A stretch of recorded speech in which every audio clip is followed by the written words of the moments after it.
മുത്തു ഇതുവരെ എത്തിയില്ലേ സാവിത്രി? ഇല്ല, സൊസൈറ്റിയിൽ പാലും കൊടുത്ത് രാത്രി തന്നെ തിരിച്ചു വരാമെന്നും പറഞ്ഞു പോയതാ. അങ്ങനെ താമസിക്കാറില്ലല്ലോ.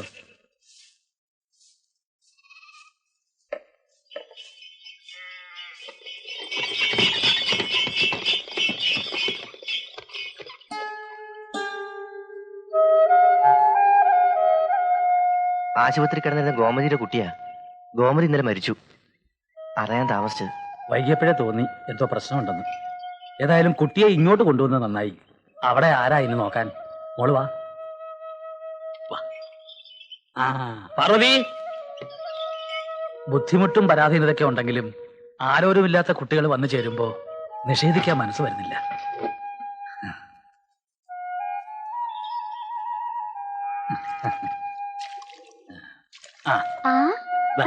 കുട്ടിയെ കൊണ്ടുപോളൂ. നമ്മുടെ കൂട്ടത്തിലേക്ക് വന്ന പുതിയ അന്തേവാസിയാ. പതിവുള്ള നടത്തം മുടക്കണ്ട മുത്തച്ഛ, ഞാൻ എന്താ വന്നു കഴിഞ്ഞു.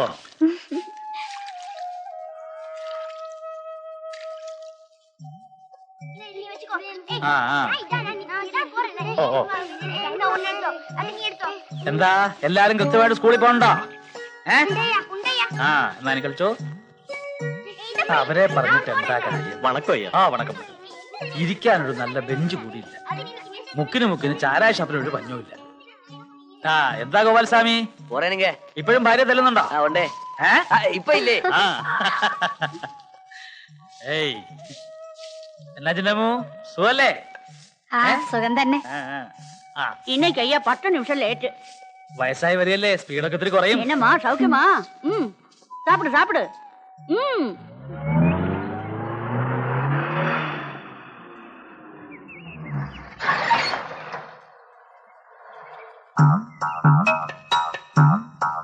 வணக்கம் பணிக்கர் சார்.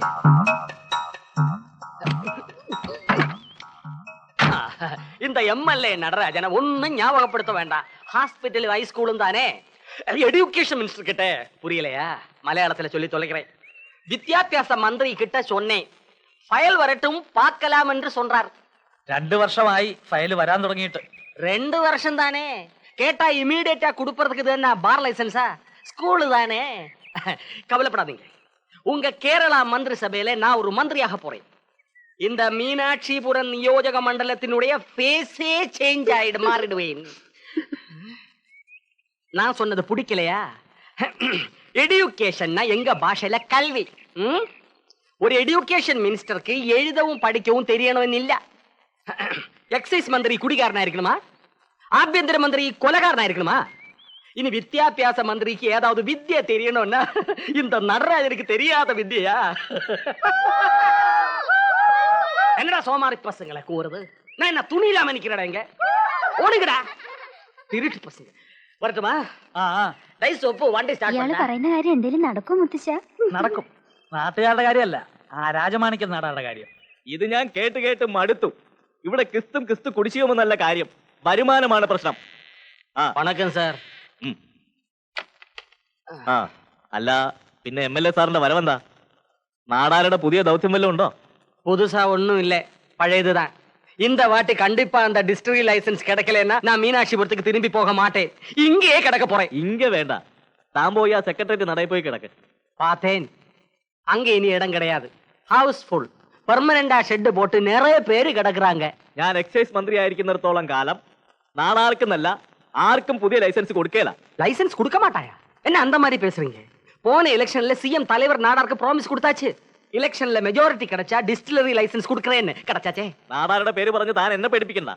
CM വാക്ക് തന്നിട്ടുണ്ടെങ്കിൽ താൻ അവിടെ പോയി വാങ്ങിച്ചോ. CM-ഓட വാക്കും പഴയ ചാക്ക് ഒന്നുതാൻ. ആമാ, ഇലക്ഷനക്ക് കാശ് മേടിക്കാൻ നാടാർക്കിட்ட വന്നപ്പോ CM മാത്രമല്ലായിരുന്നല്ലോ. അല്ലായിരുന്നു, അയാളുടെ പാർട്ടിക്കാരും ഉണ്ടായിരുന്നു. ആമാ, അതുകൊണ്ടാ പറഞ്ഞത് അങ്ങോട്ട് ചെന്ന് ചോദിക്കാൻ. ഫോൺ പണ്ടിട്ട് സാധ്യമല്ല, നേരിട്ട് പോയി കണ്ടാ മതി. അപ്പടിയാ? ഇതെന്നെ ഡോർ. തെരഞ്ഞെടുപ്പ് സമയത്ത് ഞാൻ രാജമാണിക്യ നാടാർക്ക് വാക്ക് കൊടുത്തു എന്നുള്ളത് ശരിയാണ്. പക്ഷെ വകുപ്പ് വീതം വെച്ചപ്പോ എക്സൈസ് ആ ബാലേന്ദ്രന്റെ പാർട്ടിക്കാർ പിടിച്ചു മേടിച്ചില്ലേ? പിടിച്ചു വാങ്ങുന്നത് തന്നെ ദുരിതാശ്വാസ ഫണ്ടാ. സാർ വിചാരിച്ച അയാളെ വരച്ചവരെ നിർത്തിക്കൂടെ? എടോ, ഒരു കൂട്ടുകക്ഷി മന്ത്രിസഭയുടെ മുഖ്യമന്ത്രി എന്ന് പറയുന്നത് സർക്കസിലെ ട്രപ്പീസ് കളിക്കാരനെ പോലെയാ. ഒന്ന് പിഴച്ച താഴെയാ. എല്ലാവരും ഇങ്ങനെ കൈയൊഴിഞ്ഞാ എന്റെ ഗതി ரொம்ப കഷ്ടം. നാടാർക്കിട്ട ഞാൻ എന്നെ സൊല്ലും. ഡിസ്റ്റിലറി ലൈസൻസ് കിടക്കലേനാ എന്നോട് ഹെഡ് റിമൂവ് പണിട് സാർ. ഇക്കാര്യത്തിൽ ഞാൻ ഇൻട്രസ്റ്റ് എടുക്കാനായിട്ടല്ല, എല്ലാ ഡൊണാൾഡ് കമ്പനിക്കാരുടെ വേലയാ. ബാലേന്ദ്രന് അവരുടെ ആളാ. മീനാക്ഷിപുരത്ത് ഇങ്ങനെയൊരു ഡിസ്റ്റിലറി വന്നാ അത് അവരുടെ കേരളത്തിലെ മാത്രമല്ല തമിഴ്നാട്ടിലെ മാർക്കറ്റിനെയും ബാധിക്കും. ആ, ഏതായാലും ഞാൻ സംസാരിച്ച് നോക്കാം. Connect me excise minister. ആ, MLA നടരാജൻ ഇവിടെ വന്നിട്ടുണ്ട്. തനിക്കെന്താടോ ഇക്കാര്യത്തിൽ ഇത്ര വാശി? വാശിയുടെ കാര്യമൊന്നുമല്ല സാറേ, വയറ്റിപ്പിഴപ്പിന്റെ കാര്യമാണ്. ഈ ഒരു ചെറിയ വകുപ്പും വച്ച് വല്ല ചായക്കാശ് കിട്ടുന്നതും തടയാൻ മാണിക്യ നാടാരല്ല മരകത നാടാര് വന്നാലും ഞാൻ സമ്മതിക്കല. After all who is this bloody Nadar? இந்த ராஜமாணிக்க நாடார் யாருன்னு அந்த அயோக்கிய பயலுக்கு நான் காட்டுறேன். சீக்கிரம் காட்டி கொடுங்க. அந்த ஷாவுக்ராக்கி மினிஸ்ட்ரியில இருந்தா நம்ம விஷயங்கள் நடக்கவே நடக்காது. டேய் நடராஜா, இன்னும் எண்ணி 8 நாளைக்குள்ள அவன் அந்த சேர்ல இருக்க கூடாது. அதுக்கு நான் என்ன பண்ண முடியும்? சேர தூக்கி இங்க கொண்டு வந்து போட்டா போதுமா? அறிவு கெட்டவனே, அதையா நான் கேட்டேன். கேரளாவுல இப்ப என்ன விசேஷம்? இப்போ தோட்டண்டி பாம் ஆயில். பாம் ஆயில் எனக்கு தெரியும். அது என்னடா தோட்டண்டி? தோட்டண்டினா மேல ஃப்ரூட், கீழே என்ன மேல ஃப்ரூட் கீழே கேஷ்யூ நட். ஓஹோ, அதுவா? ஆமா, இன்னும் ஒரு வாரத்துக்குள்ள கேரளாவுல விழா கொண்டாட்டம் ஏதாவது இருக்கா? விழா கொண்டாட்டம் அதான் ஃபெஸ்டிவல்ரா. ஃபெஸ்டிவலா? இருக்கு. வைஸ் சான்சலர் கெராவோ பண்றது. அது தினம் நடக்கிற கூத்து. அதை யாரா கேட்டது? ஃபெஸ்டிவல்ரா. ஓ, ஃபெஸ்டிவலா? இருக்கு. ஓணம். ஓ என்ன நோயம். ஆஹா, அருமையான இங்கிலீஷ். Thank you. ஆமா, ஓணத்துக்காக கவர்மெண்ட் எத்தனை லோடு ஸ்பிரிட் ஸ்பெஷலா ஆர்டர் பண்ணிருக்கு? நான் டெலிபோன் பண்ணி கவர்னர் கிட்ட கேட்ட விவரத்தை சொல்றேன். அடாடாடாடாடா, இப்படி ஒரு புத்திசாலி எம்எல்ஏவை நான் உலகத்துல பார்த்ததே இல்லடா. ஆஹா, என்ன அறிவு, என்ன அழகு. வெளிப்படா நாயே. போ துரை.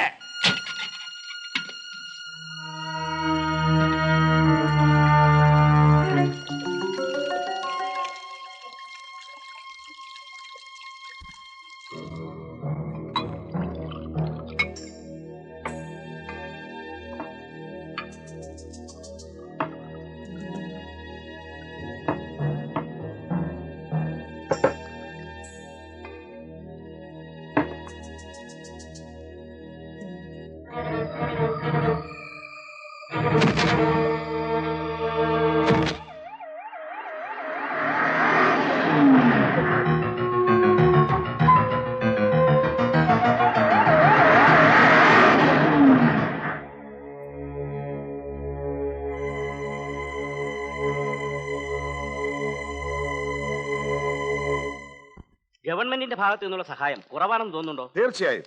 ഈ നക്കാപ്പിച്ച കാശ് കൊടുത്താൽ പാവപ്പെട്ട കുടുംബങ്ങൾക്ക് എന്ത് ചെയ്യാൻ കഴിയും? എക്സ്ക്യൂസ് മീ, പ്രതിപക്ഷ നേതാവെന്ന നിലയ്ക്ക് ഈ സംഭവത്തെക്കുറിച്ച് അങ്ങേക്ക് എന്താ പറയാനുള്ളത്?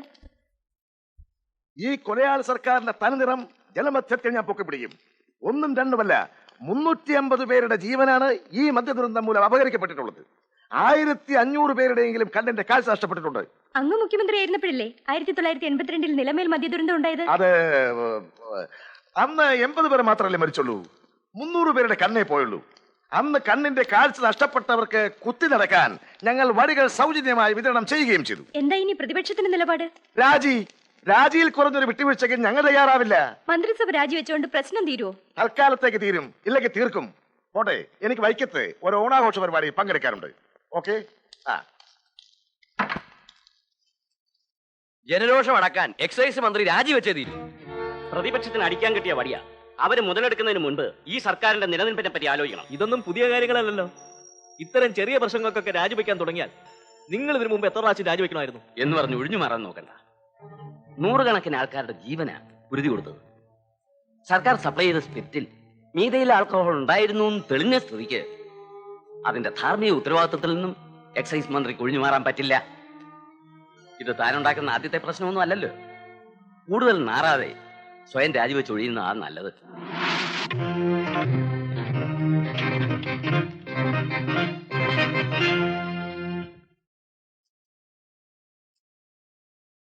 നമസ്കാരം. പ്രധാന വാർത്തകൾ. സംസ്ഥാന എക്സൈസ് വകുപ്പ് മന്ത്രി ശ്രീ ബാലചന്ദ്രൻ രാജിവെച്ചിരിക്കുന്നു.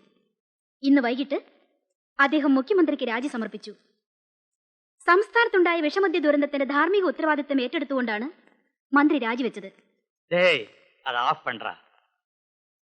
எப்படிடா என் பிளான்? அடடடா ரொம்ப பிரமாதம். இந்த மாதிரி புத்தி உலகத்துல யாருக்குமே கிடையாது. பின்னென்ன உன்ன மாதிரி களிமண்ணு தலைய நினைச்சியா? அப்படி நான் சொல்லவே இல்லை. ஹலோ. வணக்கம் வணக்கம்.